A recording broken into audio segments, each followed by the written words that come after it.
अजीत गुट और बीजेपी शिंदे को सीएम नहीं देखना चाहते थे, संजय राउत का बड़ा दावा।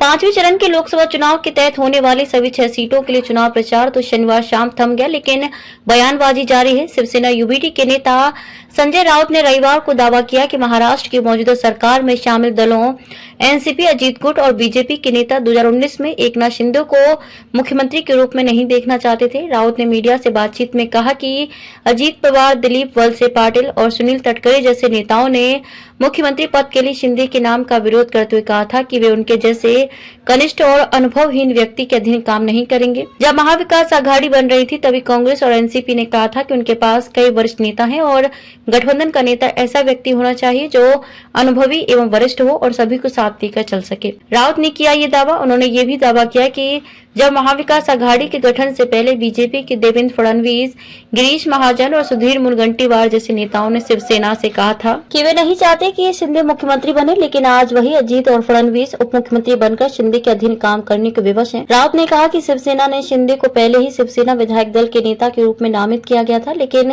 बीजेपी ने कहा था कि वे नहीं चाहते कि शिंदे गठबंधन के मुख्यमंत्री बने। बाद में जब कांग्रेस एनसीपी के साथ मिलकर महाविकास आघाड़ी बनी तो शरद पवार और कांग्रेस नेता राहुल गांधी को लगा कि गठबंधन को चलाने के लिए ऐसा नेता चुनना चाहिए जिन्हें तीनों दलों का समर्थन प्राप्त हो, इसलिए उद्धव ठाकरे को मुख्यमंत्री चुना गया। शिंदे गुट का आरोप। शिवसेना शिंदे गुट के नेता संजय सिरसाट ने दावा किया है कि एकनाथ शिंदे को मुख्यमंत्री बनाने पर शरद पवार को कोई आपत्ति नहीं थी। आपत्ति थी तो उद्धव ठाकरे को। रश्मि ठाकरे चाहती थी कि उद्धव ठाकरे मंत्री बने।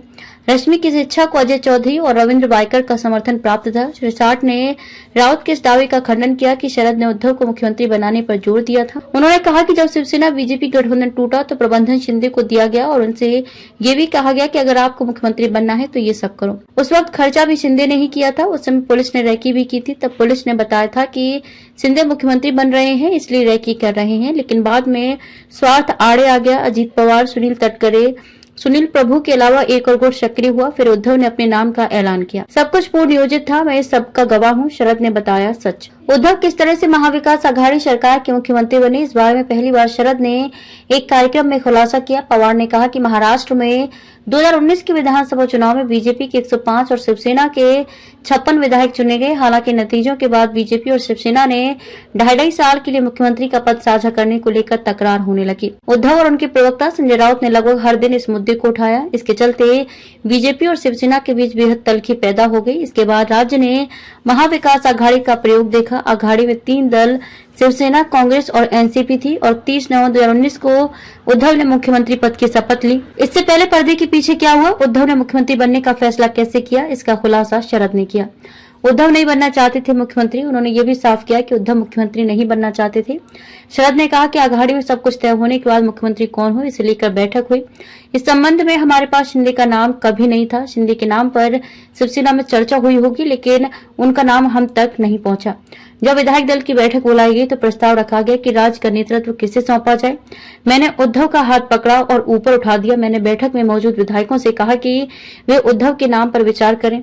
सभी ने ताली बजाकर समर्थन दिया। तब भी किसी ने शिंदे का नाम नहीं लिया। पवार ने कहा कि मैंने उद्धव को क्यों चुना, इसका कारण यह है कि शिव सैनिकों ने बाला साहेब के बाद उद्धव के नेतृत्व को स्वीकार कर लिया है।